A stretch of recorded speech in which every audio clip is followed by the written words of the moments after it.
you want to make it really difficult for a presenter, you bring people in from across the globe, make them really tired from inspirational tours and talks, and then you feed them a heavy lunch. Then you wait for 20 minutes or so when the lunch kicks in, and then you bring this person up. So I want to thank the organizing committee for their confidence in me. But I will do my best, and in particular I will not say anything that will surprise you. You already know this. Most of it is intuitive anyway, at least to individuals. But when groups larger than 5 are to plan together, they need a structure by which they can make better use of all the knowledge they have. So the collective knowledge in a big group is per definition always higher than in any of its individuals. And for us to make better use of that collective knowledge, we need to structure it. I will not say anything that will surprise you, you already know that. The title, by the way, I will also say a lot of things as a sort of smorgasbord. I'll just lay out the dishes, which is linked to the framework.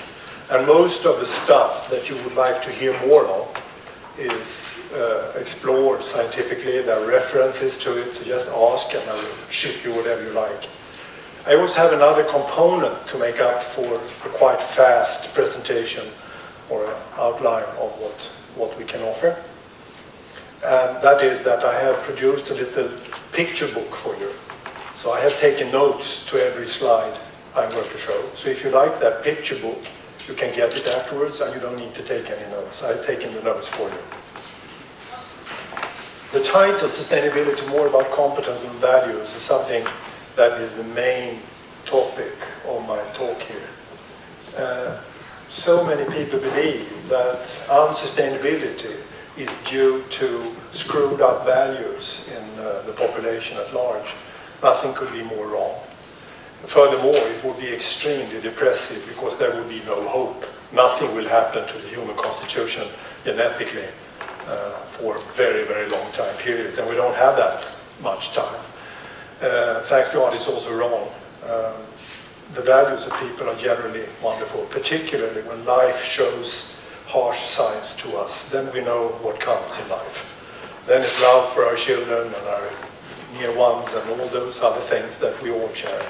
So there's nothing wrong with values, but the competence is going down as we are confronted with new paradigms. So people simply don't know what to do. That's the problem, particularly when we are to cooperate. If you believe that something is wrong about our values, then the next terminology follows from that. It's called greenwash. So people are talking about sustainability, and the assumption is that they don't mean it. Why is the assumption that? Because too little happens. But if people don't know what to do, why would you expect a lot to happen after people having committed to wanting to do something? So actually, competence is much more important upfront than values. Then values and differences in values are okay and important and all that, but that's more about the style when we approach sustainable development. But we must still know what it is, we must still frame it. Whatever values we have, then we go down the drain unless we can make it sustainable. There's another thing I would like to highlight. And very few people have thought about this, but intuitively I think you get it. If you are gradually removing yourself from being part of the problem, that will be good for your outcome personally, regardless of what the others do. When you hear people without this competence talking, they say, yeah, well, okay, I understand that we need some political measures to put tax on unsustainable behaviors and some legislation and all that. But you see, and I'm for it, because I love my grandchildren and so forth and so on. However, if you put that onto us here in Sweden, that would distort market competition if we put harsher legislation on ourselves than onto others. And when you hear someone say that, it is not because they have poor or screwed values, it's because they don't understand a game.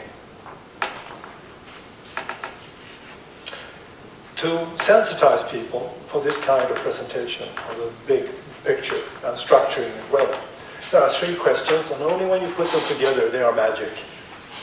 If you ask anybody about the first question, you have a definition of sustainability. People generally can't stop talking. Sustainability has come to stay. It makes perfect sense. It's about values, it's about ethics, and ethics and values and business can walk perfectly hand in hand, blah, blah, blah. And all of that is actually based on good values and so forth and so on. So there's nothing wrong with it, but the only problem is that it's not the definition. And that does not show unless you ask the second question. So what is, with reference to your own definition, your gap to sustainability? What remains to be done? And then, what are you then, at the strategic level of the organization, doing to bridge that gap? And if you ask all 3 of them together before a conference of this kind, people generally come and say, help us. Because you cannot use a mental intent or a story as a definition. And it only follows if you ask questions 2 and 3. It's really magic. Try it. To be able to tackle the big picture and frame it so that we can make better use of tools and so forth, we need systems thinking, which individuals are very good at. But the larger the groups get, the poorer it gets. Why is that? So big groups generally fail to come to grips with the connectedness in the system. What is it? What are the constituents of the system that connect all the detail? So in a big group of people, with ingenious people, you have division of labor. So you have economists, which are extremely important for sustainable development, and engineers and politicians and so forth and so on. And all of them master their own parts of the system. But how does it all connect? And unless you can frame that, how could they cooperate? That's the problem.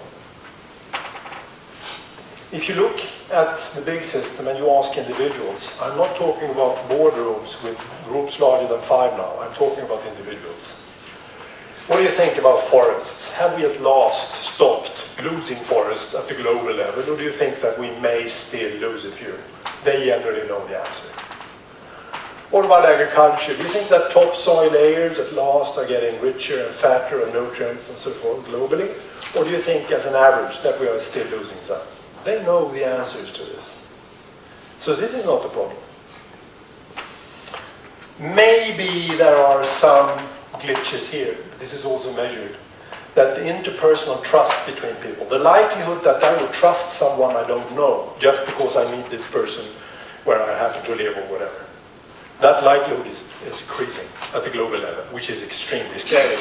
In particular at a time when we need interpersonal trust and cooperation more than ever before because of the losses of all those other systems. So we are entering deeper and deeper into a funnel of declining potential to sustain society at large. Now if you ask a competitive CEO in an organization, where the attitude is business is war and sustainability is for women. We have that attitude, not here in this room, but I mean, it exists. If you ask that same person, what do you think will happen to resource costs as we keep losing resources in this funnel? And there will soon be maybe 9 billion people, not 6, bidding on the remainder in the system. Do you think that prices will go up or down? It's an insult to wait for the answer. They know. They already see it, by the way. If you ask that same, what will happen to costs for waste management, tax, legislation, and so forth and so on? They know that too. But in boardrooms larger than 5, if you ask them, what's the revenue for sustainable development? They lose the whole picture, and then they say, well, it's good for PR. It's good for PR. The main incentives for a business person or a mayor or anyone in charge of a big organization is to save resources as prices will just skyrocket, and to be innovative onto future markets, to deliver what people would want later on. Do you think that people would like to eat later on? Have clothes? Somewhere to live? Logistics? Sure. Who can provide them those services within those constraints of the future gold diggers of tomorrow, regardless of what politicians say? These things are just unfolding. They will happen. So therefore, to say that We don't want politicians to put any harsher legislation onto us because it will distort the market competition. It's just a way of telling people that they have not understood. Furthermore, that never before has paradigm shifts occurred like that. People waking up one morning and then suddenly there have been a global decision taken that now we are going to do this or that. So how do paradigm shifts occur in history? Always by proactive people who start to get it before the others and begin to be so clever, capitalizing on the new things happening, that they become the forerunners. And only when they have grown enough in numbers, you can be a proactive politician and begin doing legislation and put the thumb screws on those that are left behind in the paradigm shift. That's how it occurs. So the name of the game is to find people like you, who are prepared to move ahead in spite of that the others don't do it, and to do it cleverly to gain market benefits and to gain community building aspects and all the other resources that follow from being a forerunner into something that is inevitable, because this will happen regardless how we vote in the parliament also. The drive in this direction will happen regardless what we say and how we talk and on what parties we vote. So there are huge costs linked to being part of the problem, regardless of politicians. That's easy to understand intuitively, and believe me, if you say this to any aggressive business person around the world, they don't object. They see the logics beautifully well. So where's the problem? Here, on Monday morning, we're going to do something. And that's called reductionism. To seek knowledge but drowning in information. Looking at one detail outside the context of all other details. And that in turn follows from the way society is organized in compartments or drill holes, as I prefer to call them. Not silos, but drill holes. What do I mean by that? Or rather, what did my wife mean about that? Because she invented the term. It's that scientists and specialists are digging deeper and deeper holes into ever increasing knowledge until only the feet are sticking up. And then there is no connection between all those experts at the level of their heads. So we drift further and further apart in the compartmentalized society. And for us to be able to cooperate, we obviously need a structured overview whereby all those drill holes are connected by a shared understanding of how they connect. I will give you an example of this.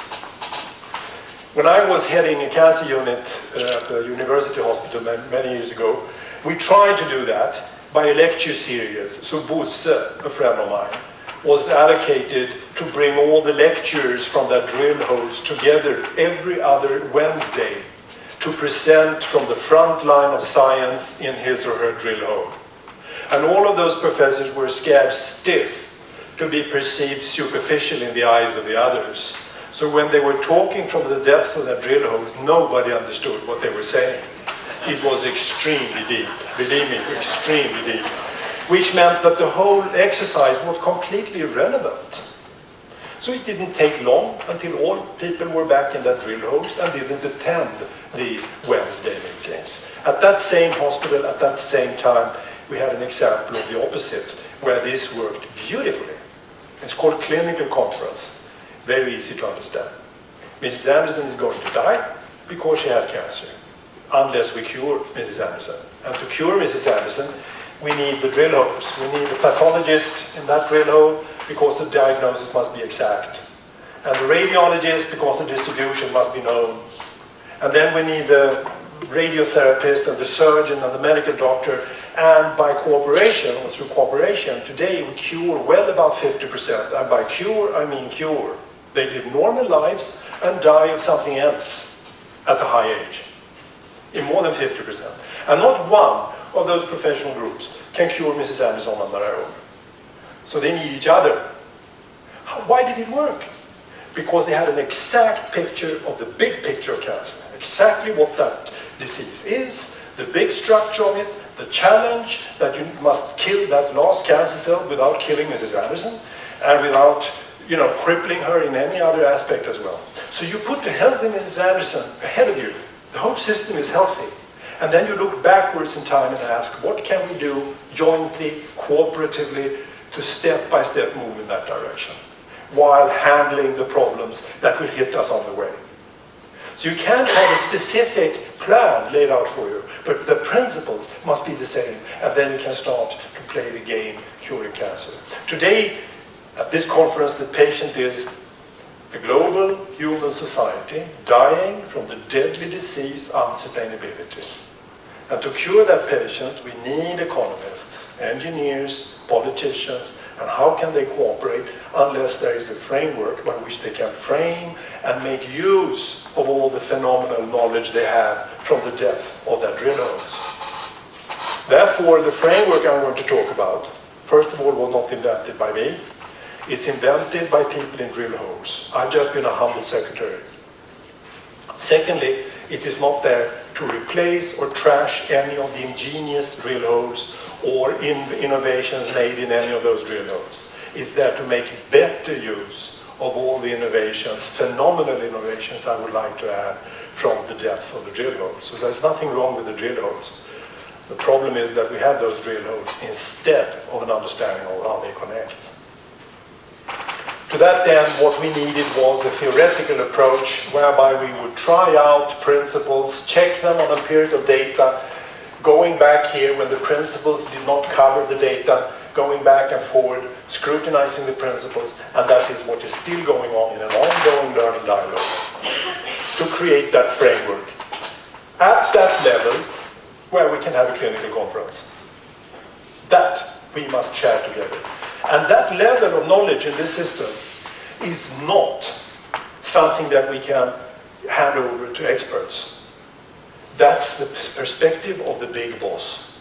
So the big boss of any organization, the mayor, the CEO, must understand, must be able to speak intelligently about that level that you expect every expert in your team to share with you. Otherwise, we will fail.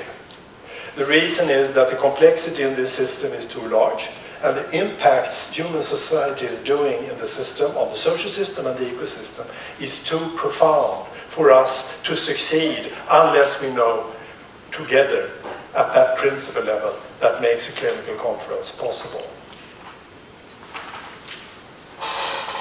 And that's what we did. So we set out to do that, and the natural step is just a footnote. That's the name of a growing organization relying on more and more experts joining that consensus process.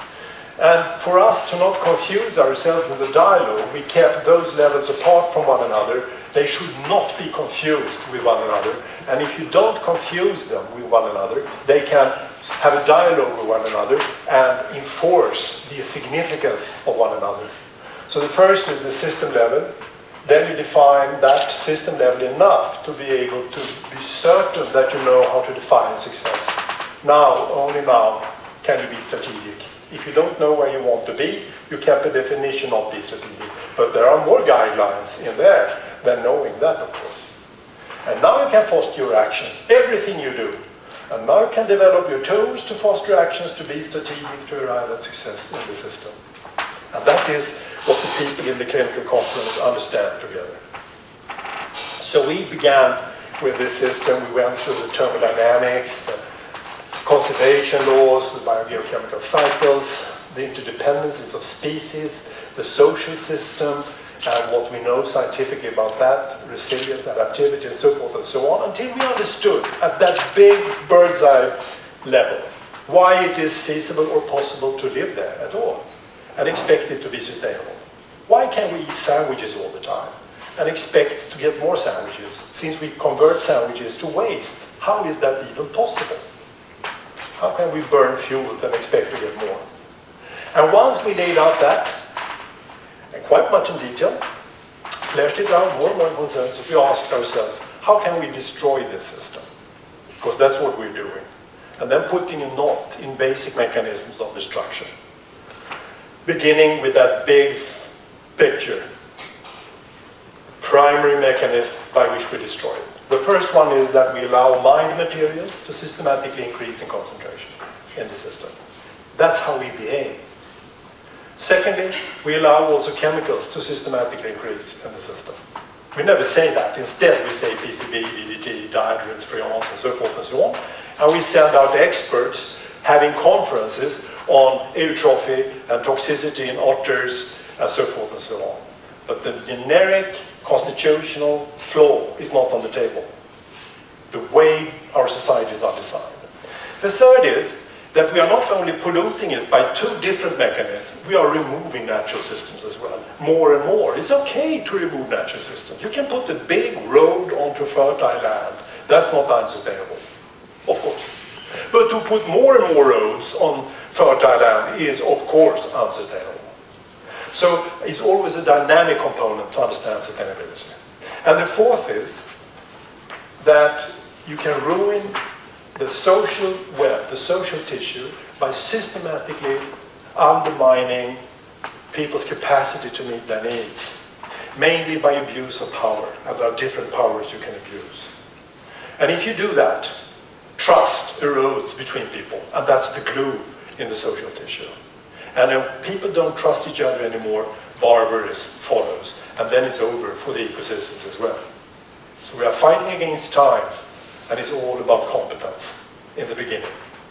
Values are there. However, remember that values, as well as competence and intelligence, can be destroyed also in smart people. So there are extremely smart people can be trained to become stupid by flawed paradigms, for instance. Now we have then a robust definition of success. So in the sustainable society, nature is not subject to systematically increasing, and then I'm just repeating what I said, were the basic mechanisms for destruction. And then people are not subject to conditions that erode their capacity to meet their needs. And second order, and third, and higher order of principles follow from that. And I will return to how you then can use that to analyze all kinds of concepts and tools and make better use of them. But this is what you put at the level 2, success. What is so different? Are those principles that we have tested and that can be shared between any person in a group like this, in any organization, are they better than David Orr's design principles or Hannover principles or principles for zero emission and cleaner production and natural capitalism and so forth and so on? No, nothing of the kind. So what are they? They are the only ones that are defining and structuring the big scope of sustainability enough to be put for backcasting purposes. So you put them ahead of you as a tight, comprehensive definition that allows a clinical conference. And then you can ask, retrospect in time, what shall we do over here to make it here tomorrow? And for such principles to be operative, they must be necessary, otherwise they're not basic. They must be enough, otherwise there are gaps in the thinking. They must be general, that was the holy idea, otherwise the drill holes can't speak to one another. They must be concrete, otherwise they are philosophical stories again. And they must be distinct, otherwise you can't monitor your processes to comply with those principles. And now, since we have then looked at success enough, we can be strategic. We refer to this as ABCD analysis of any project or any organization. A is understanding this together.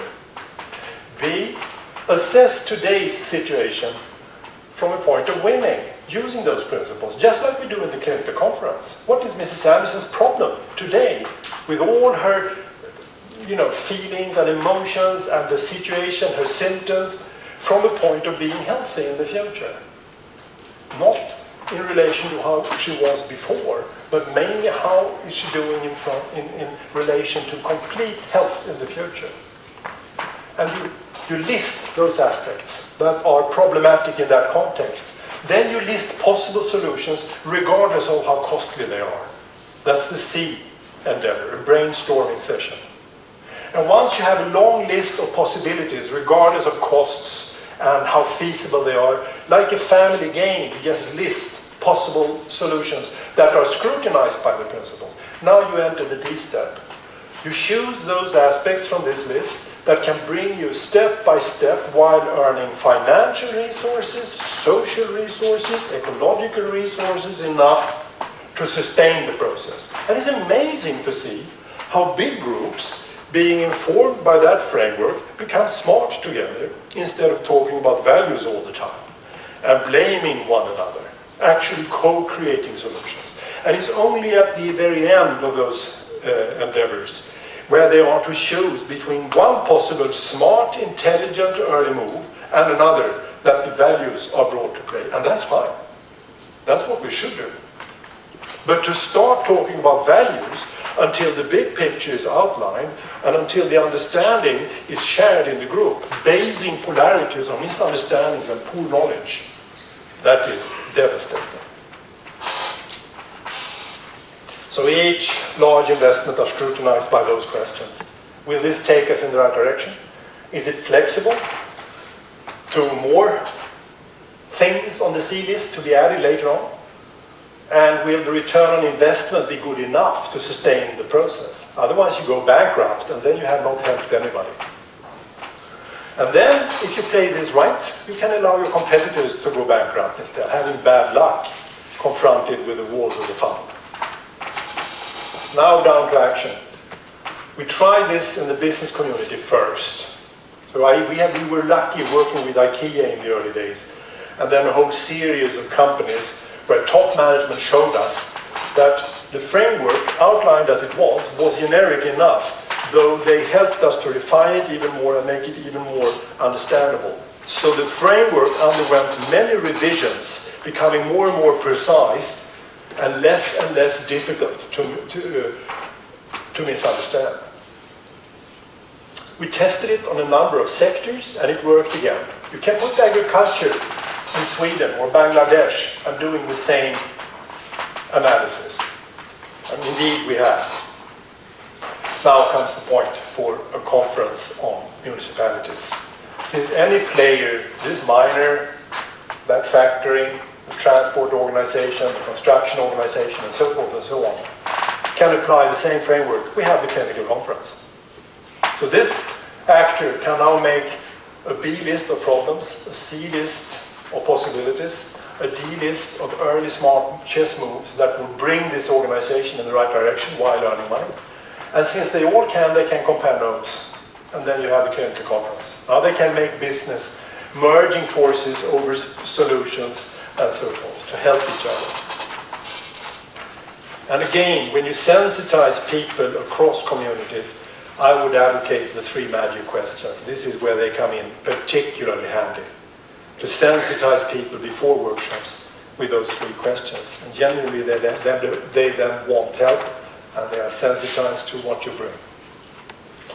Consequently, this is now growing faster than ever on this particular arena. Local governments. It began in Sweden, and you heard initially that we had a few local governments growing out into quite a sufficient number of local governments, SECO, applying the overall idea of this framework. And then it has spread to Whistler, which I put right under there. It's right on the top. It's world-renowned, and Ken is here. It's an honor to have him here. And then it has spread south, and now we have growing momentum around the big lakes, sharing experiences and helping us here in Sweden when we despair. We can meet with some aggressive, positive optimism from the United States and Canada. A few words about tools. We have so many tools today that they have begun to be perceived as confusing themselves. What do they do, and which of those tools do we need?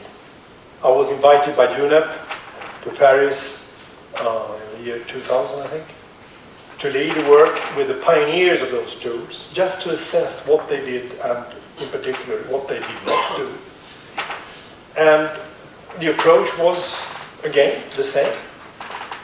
We had all those pioneers. It was Biersmith-Leek for Factor 10 and Wackenagel for ecological footprinting and so forth, imagining, by use of the 5-level framework, that they would comply with the success principles. And then we are in a company they will lead, or a municipality. And then we had them respond to the following question. What can you use this tool for to make that transition possible? And what can you not use it for? And we did the same for all the others as well. And published it. And we published it in the UN's leading journal for sustainable development. And it is still the most downloaded article in the history of this journal because people are longing for comprehension.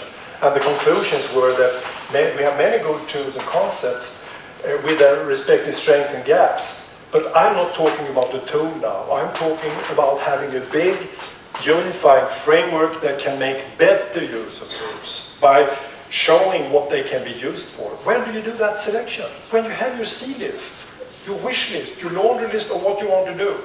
You have your B list of problems, and you are outlining your plan how to get there. Now you can be with your imagination in success and ask retrospect, what tools do I need and how should I inform them to get here? Taking into account those aspects, and what do I not need? So that we don't confuse goals with means and so forth.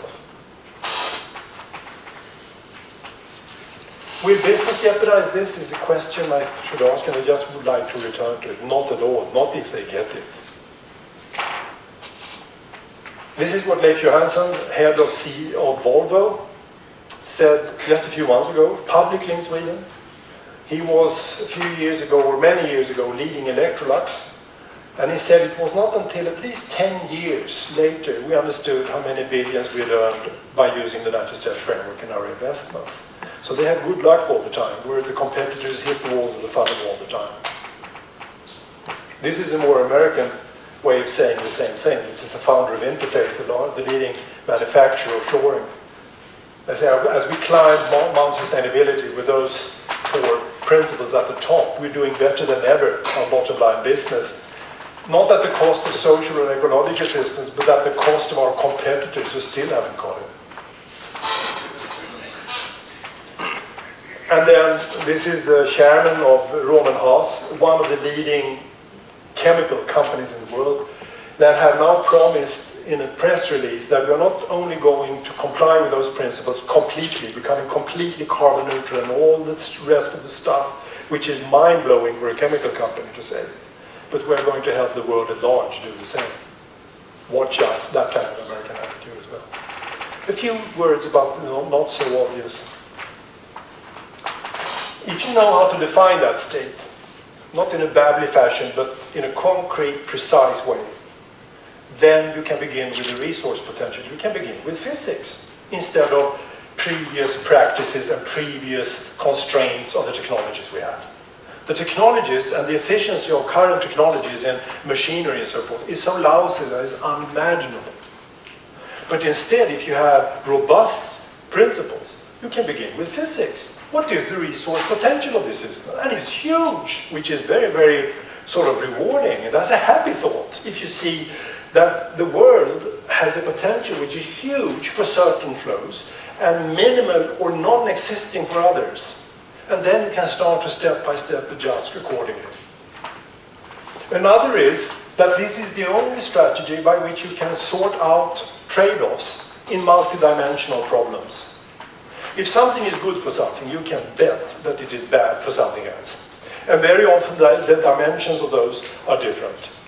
It may be kilograms for one and speed on the other, or it may be toxicity for mercury on one and wasting energy on the other.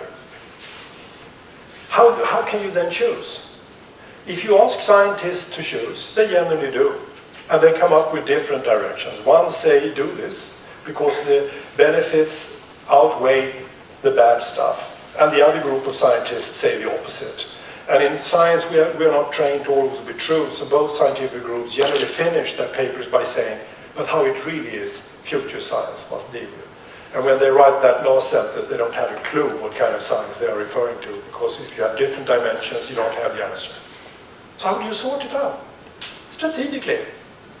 How do we play chess to get out of the trade-off situation and become healthy? Just like when we cure Mrs. Anderson. There are a huge amount of different dimensions where we are, and large groups are excellent in doing it if they know how to define where they want to be. Another not as obvious thing, but that comes as an extra sugar on the cake, is that it is an extremely nice mechanism behind community building to have a shared, robust vision of where to be and to move there jointly. not only in clinical conferences. I can tell you, to cure a patient from cancer is just wonderful, and to dare to rely on all the other professional groups that you don't really understand what they're doing deep down in the drill holes, but they come up with beautiful solutions and you add yours, and to jointly have that done is high five, and it's no less so saving the whole world from dying from unsustainability. And furthermore, you can integrate business goals or goals in societies and then make management systems much more comprehensive. I don't go into that now. I will just quickly reflect on it. What you do when you do that is that you have the sustainability principles, the 4 principles, but we don't live our lives to avoid cancer, nor to avoid unsustainability. We live our lives to meet our aspirations, and our lives tick because we are longing for something. You put those intrinsic visions up there that are typical for Whistler or a certain company or whatever. Your core values. And if you have that vision and those core values informed by the principles of sustainability, by the way, by putting something you're longing for outside what can be, now you are prepared to define your strategic goals. And now you develop your strategic plans and action programs not only to become sustainable or avoid cancer, but to meet your vision at large. And what we do more and more in this organization is that we systematically help organizations do precisely that. They think they have a vision, generally they don't. It is not robust enough. Finally, a few words about the process. How do we implement this into local governments? And generally, by just looking what the most successful ones are doing, like Whistler and Cairn, they are working with that vision. In this case, envisioned as the 2020 vision statement of Whistler, for instance. And a few people begin doing it and exposing the big audience, the general public, that this is now happening, and this is, by the way, the early drafts of it, and so forth. Then we move into expert groups and have them do their ABCDs based on that. Where are the problems? Where are the assets today? What are the possible solutions here in Whistler, wherever we are? And what would be some smart early moves to get there? And this then engaged, the outcome of that is now engaged in the structural elements of the government, political parties and non-elected officials and so forth and so on. And the outcome of those ABCDs are then going back into learning loops, into feedback loops, partly also refining the vision itself, because that's not written in stone, in particular not in the early days of this. And these stars only mean that you need education, of course, and a facilitator like Lisa or Ken or whoever knows this, so that the talks do not confront people in the groups with values too early, but that the knowledge and the possibilities, the big family game is unfolding in a smart way first before you start to confront values. This is an example, and I asked Ken if I was allowed to use it in his presence. And then he said, so what are you going to say? And I rehearsed and then said, okay, you can say that. First of all, there are many, many different sectors to think about. And if you don't have a framework to link it all together, it becomes a bit fuzzy.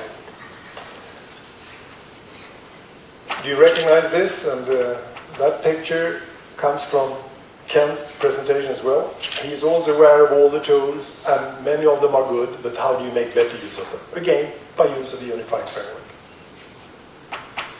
And following this, you recognize this, you have a vision where you want to be, you scrutinize it through the frame of the 4 principles, and then you expose current reality with the challenges and the assets, and then you start to stepwise move in that direction. And now I will give you an example of what happens if you do.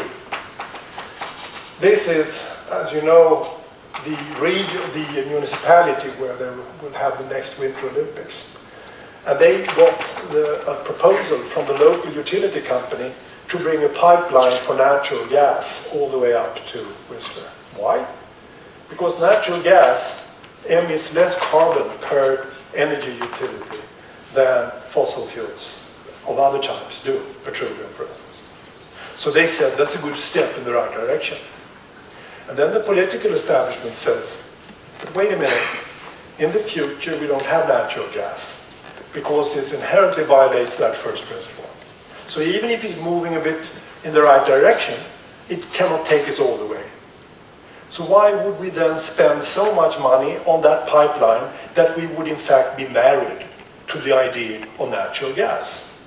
So the result from this was that they applied the strategic guideline questions and said, will it move towards sustainability principles? Yeah. The emissions of carbon to the atmosphere will be less. Check. Is that a flexible platform towards complete success, taking money into account? And the answer was no. We will get married to natural gas, and since that big investment was so big, we will now follow up with all kinds of end-of-pipe uses for natural gas, which would be even more expensive, and eventually we would be linked to natural gas. Instead, they downsized the whole business to free money to stepwise and in parallel with the pipeline, develop sustainable energy systems, and as a result, the Olympic Village will be completely fueled by sustainable energy sources. So now the final conclusion. They got a number of prizes for this, which is very, very nice to see. This is acknowledged, which is the first thing you need to do if you want to be a role model, you know. That there will be some visibility also to others, if you want to save the world and not only wisdom. What about objections? How many recognize this? We can't afford it. It's invalid, of course. It's unsustainability that cannot be afforded by all the reasons we talked about. What about this? We can't afford it now. It's like, I'm going to quit smoking, only not today. But it's not only psychologically doubtful what this stands for, it's completely invalid. In the framework we are promoting, we don't say get poor now to get some benefits later on. We say make businesses in such a way that it opens doors to the future and is good enough for money to sustain the process, which is in the D step of the framework. This is another one. We can't afford going all the way. It only means that you're planning for bankruptcy later on. Why? But there is one objection, which is completely valid. And if you hear someone saying this, it's probably someone who got it, to use Ray Anderson's words. We can't afford going all the way on our own fast enough. What does that mean? It means the following. Remember what I said at the first line. If nobody else is doing this, only you, it's still good for your business. But it means that you are on Titanic now. So you're running first class on Titanic. You're sitting there, you're enjoying first class. Your costs are relatively smaller than the competitors who have bad luck all the time in the walls of the funnel, since it's a dynamic game. You are ahead of the game, so you're enjoying first class. But having been on Titanic for some time, you get a bit nervous. And you want to get out and maybe change the course of Titanic. You need to talk to the captain. So you merge forces with others. Nobody can do sustainability for the whole world on their own. And that's when you need cross-sector cooperation. So my organization, Another Step, which I founded, is now moving from helping one university after another, one municipality after the other, and so forth, to work as a facilitator between organizations to launch joint ventures to increase leverage. And to that end, we have just recently scored with the highlight of my academic career. And that's the final slide. We have said that to Swedish governments, agencies, that we want to launch an ongoing scientific program by which we are going to scrutinize this framework, criticize it, and destroy it and put it together even more, and equip it with even more refined tools for management and monitoring and indicators and life cycle assessments and models for product development and system dynamics modeling and so forth and so on. And then they said, yes, it's a wonderful idea, but we don't have any program for that. So they only talked about cross-sector cooperation as a buzzword. And they all said the same. We went from one agency to the other. And then we turned back to them and say, if not one of you can do it alone, why don't you merge forces, walk the talk, and fund jointly what not one single of your agencies can do. So then Swedish Energy Agency, Swedish EPA, Formas, Vinnova and Nutec moved together and are now funding a 10-year scientific program. And the beauty of it all are the petals of this flower, because already as I speak, we have a growing number of universities across the globe merging forces with us and using the same 5-level framework for their scientific studies, thereby enabling cross-fertilization between the petals and, of course, criticizing the core when they are pursuing their respective fields of expertise.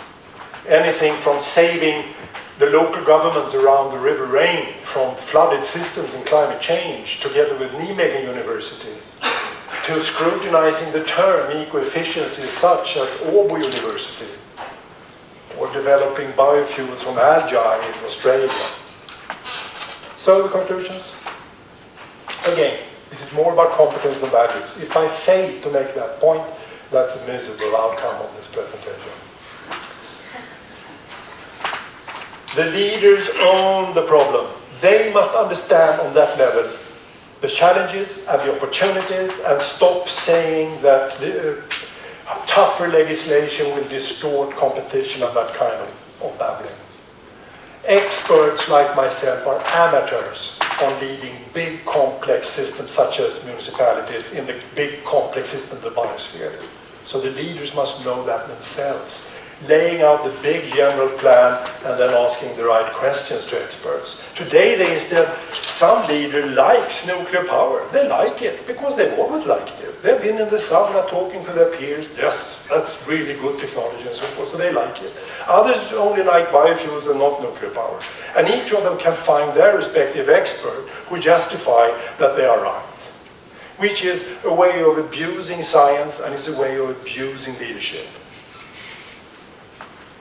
Instead, we should scrutinize future energy systems by these principles and ask ourselves, how can we stepwise move there and find different routes in that direction, not liking any of those inherently unsustainable ways of doing it as we are today. I personally believe that unless we can share robust principles for the outcome, we will fail. It's not enough with intent. We need to do that to make better use of all the tools and make more robust plans. We have an international research program up and running, just launched 9 of May.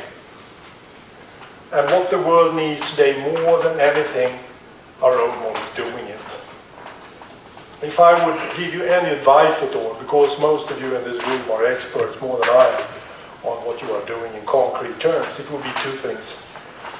Institutionalize the process, meaning that it's not enough understanding the framework and then hope for something to happen. You must institutionalize a systematic rehearsal of where are we now, relate it to your goal, revise, having learning loops, and having that happening in an institutionalized way. And remember, don't teach and then hope something happens. Allow them doing it, being the teaching. So take the opportunity right away and start launching early moves. And finally, the municipality network shows the way. I mean, you are the role models. And in one way, it might be nice for you to hear that you are the best in the world saving it, but you must admit, on another level, it's quite scary that you guys are the best in the world saving it. Nevertheless, regardless of that, I can find of no more inspirational, no more important, and no more dignified endeavor or task. So thank you so much for doing it.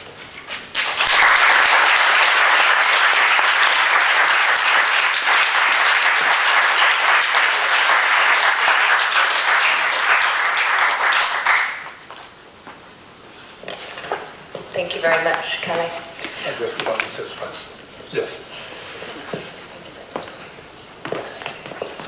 So we're just going to take a few moments to switch over technology.